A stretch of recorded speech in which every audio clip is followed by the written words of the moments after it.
Hello students, कैसे हैं आप सब। आई थिंक अच्छे होंगे। स्वागत है आपका अपने चैनल टॉपर्स अकेडमी में। तो आज हम लोग चैप्टर 3 पढ़ेंगे।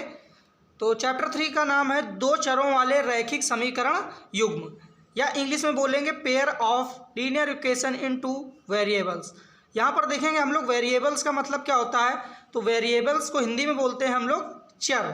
तो चर में क्या होता है, जिनकी वैल्यू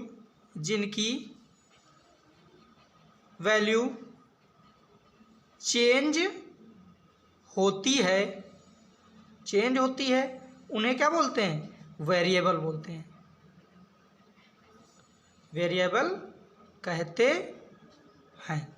अब वेरिएबल होते क्या हैं, तो वेरिएबल हम लोगों ने पढ़ा था x, y, z, a, b, c, या फिर पूरी ABCD क्या होती है, हमारी चर होती है, वेरिएबल्स होते हैं जिनकी वैल्यू चेंज होती रहती है। जैसे मान लीजिए किसी सवाल में दिया गया है x, मान लीजिए कोई समीकरण दिया गया है जैसे 3x + 2y = 7, और दूसरा समीकरण दिया गया है 5x + 7y = 2।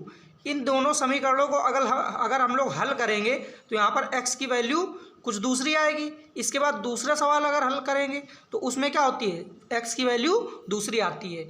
तो x की वैल्यू हमेशा चेंज होती रहेगी। इसका मतलब वेरिएबल्स की वैल्यू चेंज होती है। इसके बाद हम लोग देखते हैं इक्वेशन का मतलब क्या होता है। यहाँ से हम लोग देखेंगे इक्वेशन का मतलब होता है हिंदी में समीकरण। अब समीकरण होता क्या चीज़ है, तो हम लोग देखेंगे इसको। अगर हम लोग बात करें तो इसको लिख सकते हैं स्टेटमेंट ऑफ इक्वालिटी का मतलब समान हो। जैसे हमारा देखिए सवाल में दिया रहता है, एक तरफ LHS होता है और RHS होता है। जहाँ पर हमारा LHS RHS के बराबर हो या दोनों पद आपस में बराबर हों, उसे बोलेंगे हम लोग समीकरण। जैसे यहाँ पर दिया जा रहा है 4x + 6y = 24। यहाँ पर दो वेरिएबल्स हैं, एक x और एक y, दो चर पद हैं x और y। यहाँ पर अगर x और y की वैल्यू ऐसी रखी जाए कि यहाँ हमारा LHS RHS के बराबर हो जाए, तो ये हमारा क्या होगा, समीकरण होगा। इसके बाद बात करते हैं हम लोग, देखिए वेरिएबल्स हम लोगों ने देख लिया, इक्वेशन देख ली। अब बात करते हैं हम लोग लीनियर की। लीनियर क्या होता है, तो यहाँ पर लिखेंगे लीनियर, इसको हिंदी में बोलेंगे रैखिक। लीनियर के नाम से ही समझ में आ रहा है कि एक सीधी रेखा में चला गया है। तो वेरिएबल्स की जो हाईएस्ट वैल्यू होती है वो क्या होती है, 1 होती है। जैसे यहाँ पर मान लीजिए यही समीकरण ले लेते हैं हम लोग, 4x + 6y = 24। तो यहाँ पर देखिए वेरिएबल क्या है, x और y वेरिएबल है, इनकी वैल्यू हमेशा क्या होगी, 1 होगी। ये देखिए उसी को हम लोग बोलेंगे रैखिक। यहाँ पर देखिए x वेरिएबल की वैल्यू है 1 और y वेरिएबल की वैल्यू है 1। दोनों की वैल्यू अगर 1 है तो वो होगा हमारा लीनियर इक्वेशन, रैखिक समीकरण। ये हमारा रैखिक है। ये देखिए 1 1 है ना, तो ये रैखिक हो गया। और ये देखिए समीकरण दिया गया, इक्वेशन दी गई, तो उसको बोलेंगे रैखिक समीकरण। इसके बाद बात करते हैं हम लोग पेयर की। पेयर, ये देखिए हम लोगों ने यहाँ पर बात कर ली वेरिएबल की, इक्वेशन की बात कर ली, लीनियर की बात कर ली। अब हम लोग बात करते हैं पेयर की। और 2 का मतलब आपको पता ही है, दो वेरिएबल्स जहाँ पर दिए गए हों। जैसे ये देखिए यहाँ पर हम लोगों ने बात की है ना, 2 वेरिएबल्स दिए गए हैं। यहाँ पर देखिए 2 वेरिएबल्स की बात की गई थी, ये क्लियर हो गया। 2 वेरिएबल्स क्लियर हो गया, इक्वेशन क्लियर हो गई, लीनियर क्लियर हो गया। और बात करेंगे अब हम लोग पेयर की। पेयर का मतलब क्या होता है, जोड़ा। पेयर का मतलब होता है जोड़ा, या इसको बोलेंगे युग्म। तो पेयर का मतलब है यहाँ पर कि इक्वेशन का जोड़ा का मतलब 2 इक्वेशन यहाँ पर दी जाएंगी। जैसे एग्जांपल के तौर पर हम लोग ले लेते हैं 3x + 7y + 9 = 0। इसके बाद दूसरा दिया गया है 2x + 5y + 6 = 0। तो इन दोनों में से देखिए हम लोग देखेंगे क्या कि क्या दोनों समीकरणों के वेरिएबल्स सेम हैं। यहाँ पर x है और यहाँ y है। पहले वाले समीकरण में वेरिएबल्स हैं हमारे x और y। दूसरे समीकरण में देखेंगे क्या वेरिएबल हमारे x y हैं। देखेंगे यहाँ पर x है और यहाँ पर y है, तो वेरिएबल क्या है, सेम है। तो यहाँ पर लिखेंगे वेरिएबल सेम है, वेरिएबल सेम होंगे दोनों इक्वेशंस में। और देखेंगे ये देखिए पेयर दिया गया है ना, दो समीकरण दिए गए हैं, तो ये क्या हो गया, पेयर भी है।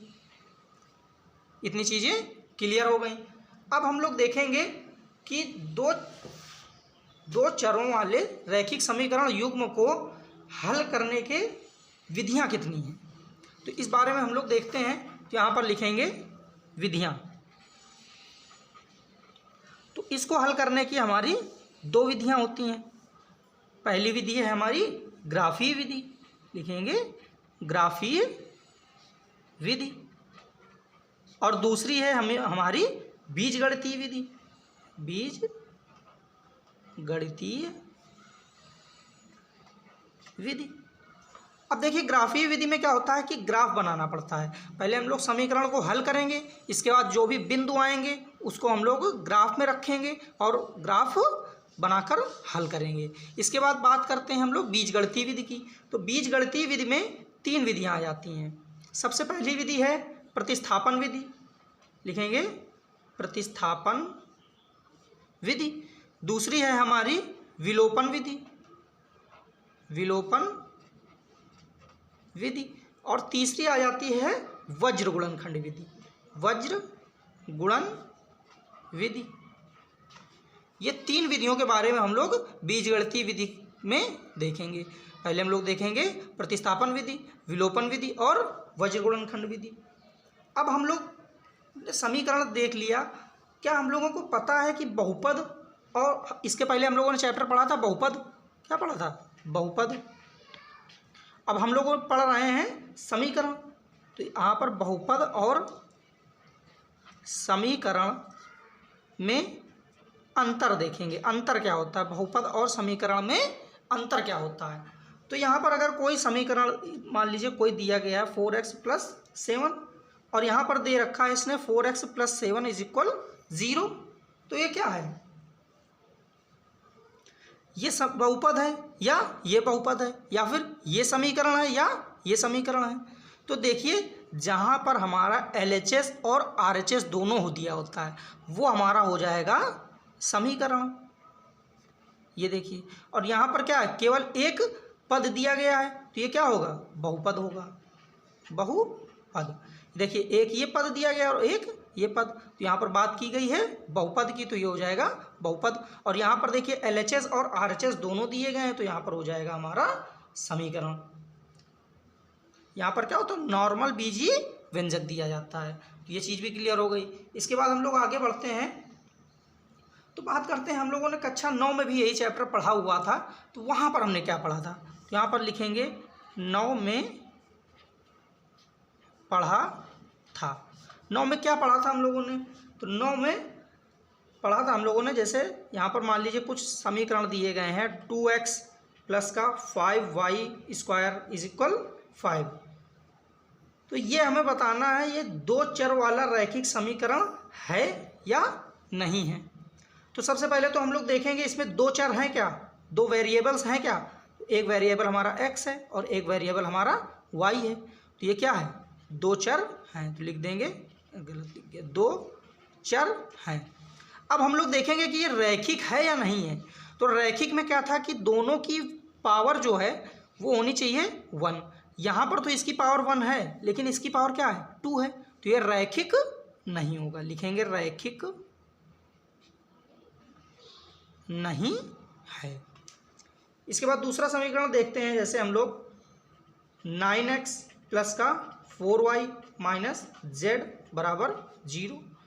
तो अब हम लोग देखेंगे इसमें कितने चर हैं और ये रैखिक है या नहीं है। तो इसमें चर देखेंगे, एक चर ये दिया गया है, एक चर ये है और एक चर ये है। इसमें दिए गए हैं 3 चर या 3 वेरिएबल्स। तो यहाँ पर लिखेंगे 3 चर। अब देखेंगे ये रैखिक है या नहीं।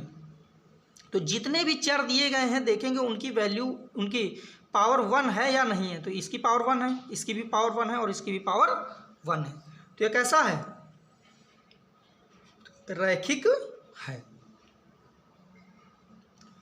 इसके बाद हम लोग देखेंगे एक और समीकरण दिया गया है, x माइनस वाई बराबर 0। अब देखिए कैसा है, एक चर है, दो चर है, तो यहाँ पर देखिए दो चर दिए गए हुए हैं x और y, तो लिखेंगे दो चर है। अब ये देखेंगे रैखिक है या नहीं है, तो इसकी भी पावर 1 और इसकी भी पावर 1 है, तो ये क्या है?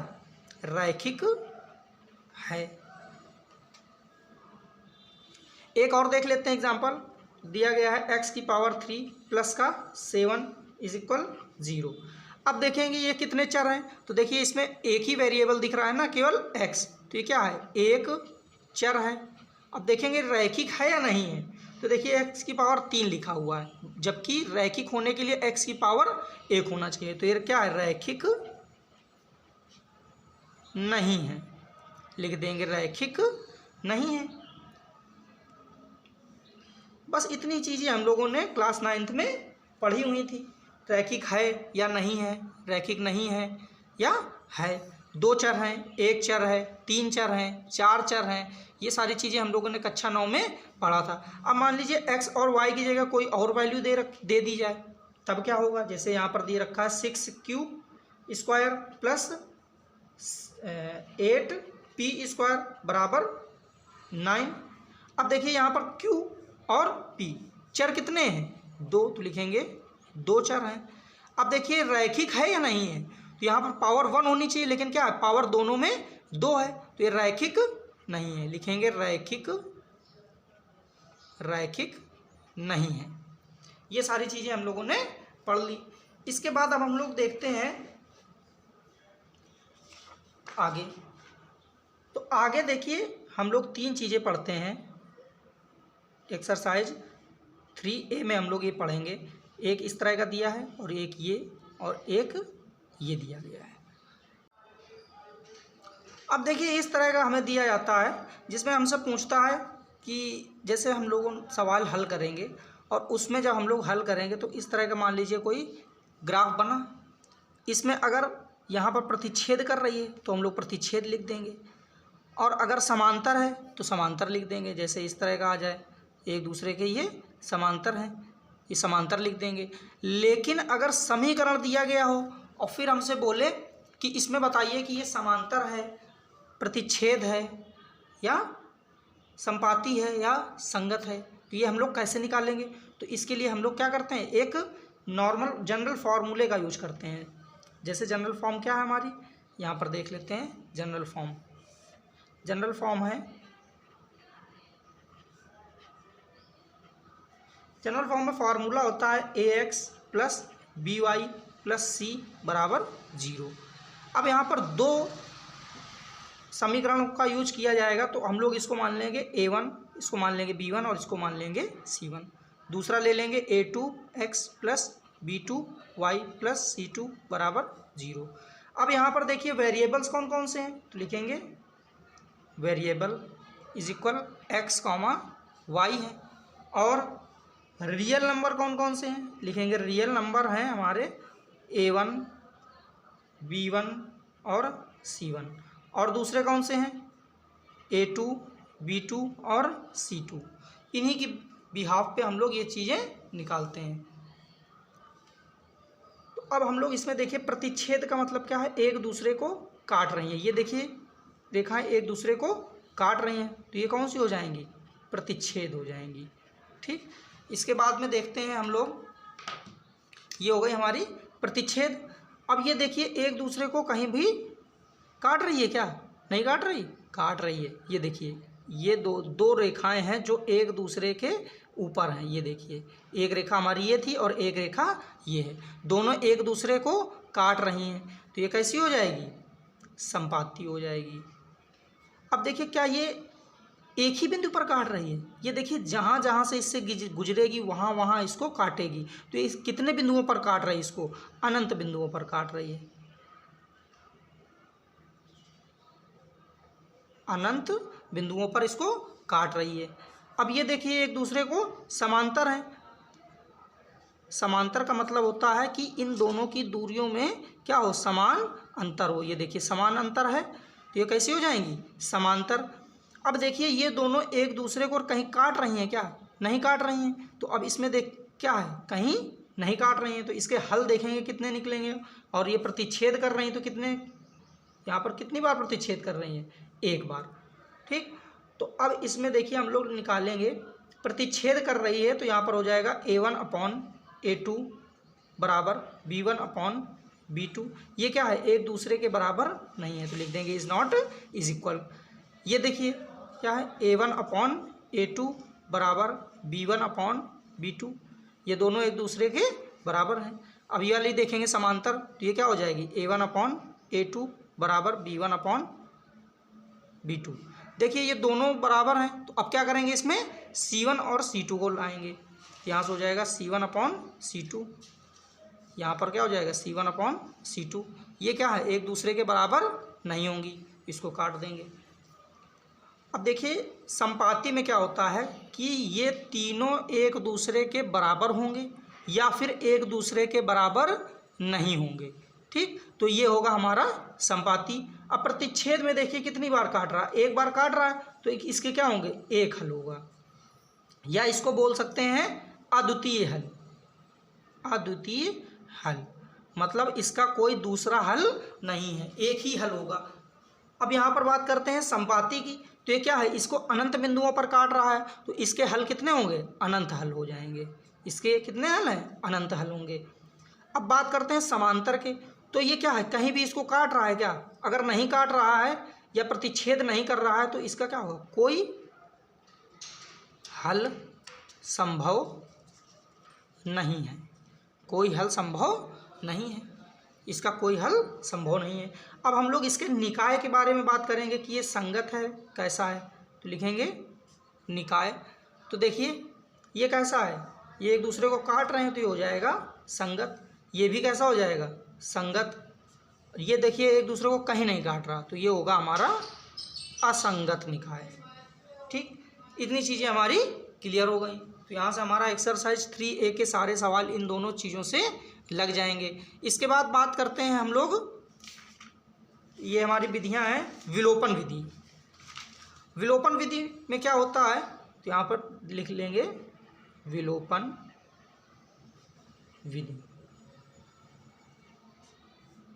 अब विलोपन विधि में क्या है, दो समीकरण यहाँ पर हमको दिए जाएंगे। जैसे मान लीजिए समीकरण दे रखा है 2x प्लस का 3y बराबर 8, और दूसरा दिया गया है 4x प्लस का 6y बराबर 7। ये समीकरण हो गया एक और ये समीकरण हो गया 2। तो इन दोनों समीकरणों में देखेंगे क्या हमारा कोई वेरिएबल सेम आ रहा, कोई मतलब एक पद सेम आ रहा। जैसे यहाँ पर 2x है, अगर यहाँ पर भी 2x होता तो ये दोनों आपस में इनको घटा देते तो ये कट जाता, यहाँ से हमारा y का मान निकल आता। लेकिन ये दोनों बराबर नहीं है, तो हम लोग क्या करेंगे, समीकरण 1 में 2 से गुणा करेंगे और समीकरण 2 में घटा देंगे। अगर बराबर नहीं है तो उनको बराबर करेंगे। अगर दोनों प्लस के हैं, दोनों हमारे समीकरण प्लस में है, तो उनको आपस में घटा देंगे। अगर एक प्लस में है और एक माइनस में है तो दोनों को जोड़ देंगे, तो हमारा एक पद कट जाएगा और दूसरे पद का आंसर आ जाएगा। फिर उस पद, जैसे मान लीजिए इन दोनों में से हमने x का मान निकाल लिया, तो अब x का मान हम लोग समीकरण 1 में रख के y का मान निकाल लें, या फिर हम समीकरण 2 में रख के y का मान निकाल लें। यही हमारी विलोपन विधि है। इसके बाद बात करते हैं हम लोग प्रतिस्थापन विधि की। बात करते हैं प्रतिस्थापन विधि की। तो प्रतिस्थापन विधि में क्या होता है, यहाँ पर भी 2 समीकरण हमें दिए जाते हैं, तो उसमें क्या करते हैं, जैसे मान लीजिए यहाँ पर 2 समीकरण दिए गए हैं, x प्लस वाई बराबर 7, इसको मान लीजिए समीकरण 1, और दूसरा समीकरण दिया गया है 3x प्लस का y बराबर 9, ये हो गया समीकरण 2। तो अब हम लोग क्या करते हैं, यहाँ से किसी एक वेरिएबल का या तो हम लोग x का मान निकाल लें या फिर y का मान निकाल लीजिए। मान लीजिए हम लोग ने x का मान निकाला, तो लिखेंगे x बराबर 7 माइनस का y। तो इस x का मान उठाकर हम समीकरण 2 में रख देंगे। इसी को क्या बोलते हैं? प्रतिस्थापित करना, एक जगह से उठाकर दूसरी जगह रख देना। इसको हम लोग उठाकर यहाँ पर रखेंगे x की जगह मान, तो यहाँ पर हल करते चले जाएंगे तो यहाँ से हमारे y का मान निकल आएगा। फिर हम लोग y का मान समीकरण 1 में रखेंगे या फिर 2 में रखेंगे तो हमारा यहाँ से x का मान आ जाएगा। यही हमें निकालना होता है। अब हम लोग बात करते हैं, तीसरी विधि हमारी थी वज्र गुणन विधि। वज्र गुणन विधि, वज्र गुणन विधि का मतलब क्या होता है कि पहले नीचे की ओर गुणा करेंगे और फिर ऊपर की ओर गुणा करेंगे। जैसे ये देखिए दिया गया है तो इसमें क्या करेंगे, पहले नीचे की ओर गुणा करेंगे और फिर ऊपर की ओर गुणा करेंगे, ठीक। और दोनों का जो गुणनफल आएगा उसको घटाने पर जो भी प्राप्त होता है उसे क्या बोलते हैं? वज्र गुणन विधि बोलते हैं। ये चीज़ है।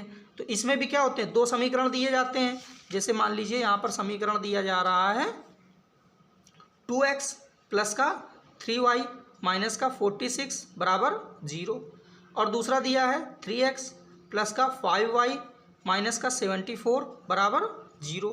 तो यहाँ पर हम लोग क्या करते हैं, एक सूत्र का यूज़ करते हैं। अगर सूत्र आपको नहीं याद करना है तो भी बताएंगे, पहले सूत्र से देख लेते हैं। तो इसको मान लीजिए a1x plus b1y plus c1 बराबर 0, और दूसरे को मान लीजिए a2x plus b2y plus c2 बराबर 0। अब यहाँ पर लेके चलते हैं x बराबर y बराबर 1 बटे, यहाँ पर देखिए क्या होता है, ये जैसे x वाला पद लिया है तो इसको हम लोग क्या करेंगे, छिपा लेंगे। हम लोग क्या करेंगे, इसका और इसका मल्टीप्लाई करेंगे, इसका और इसका मल्टीप्लाई करवाएंगे।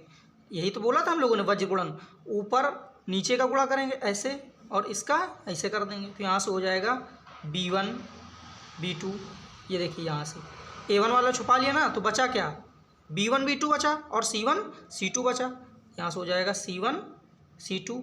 अब हम लोगों ने क्या किया, y वाला पद लिया है तो यहाँ से क्या बचेगा, ये देखिए c1 c2 और a1 a2। तो यहाँ से हो जाएगा c1 c2 a1 a2। अब देखिए हम लोगों ने क्या किया, इसको छिपा लिया तो यहाँ से बचा a1 a2 b1 b2। यहाँ से लिख देंगे a1 a2 b1 b2। हम लोगों ने पढ़ा था कि ऊपर से नीचे गुणा करेंगे और नीचे से ऊपर गुणा करेंगे। तो यहाँ से लिख देंगे x बटे b1 c2 और b2 c1, दोनों का गुणा करवाएंगे और क्या करेंगे, घटा देंगे, दोनों को आपस में घटा देंगे। बराबर हो जाएगा y बटे, फिर इन दोनों का गुणा करेंगे ये और इसको ऐसे। तो यहाँ से हो जाएगा c1 a2 minus c2 a1 बराबर 1 बटे a1 b2 minus a2 b1। अब हम लोग क्या करेंगे, इस समीकरण की तुलना करवाएंगे a1x plus b1y plus c1 बराबर 0 से। तो a1 का मान आ जाएगा हमारा 2, b1 का मान आ जाएगा 3 और c1 का मान आ जाएगा माइनस का 46। इसकी तुलना करवाएंगे a2x b2y प्लस c2 बराबर 0 से। तो यहाँ से a2 b2 और c2 के मान आ जाएंगे। तो हम लोग क्या करेंगे, इस समीकरण में उठाकर मान रख देंगे तो हमारे x और y के मान यहाँ से निकल आएंगे। इसको हल करते हुए चले जाएंगे तो हमारे x और y के मान निकल आएंगे। तो यही हमारी होती है वज्र गुणन विधि। जब हम लोग एक्सरसाइज पढ़ेंगे तो ये सारे सवालों को डिटेल में देखेंगे। तो ये हमारा इंट्रोडक्शन की क्लास यहीं पर समाप्त होती है।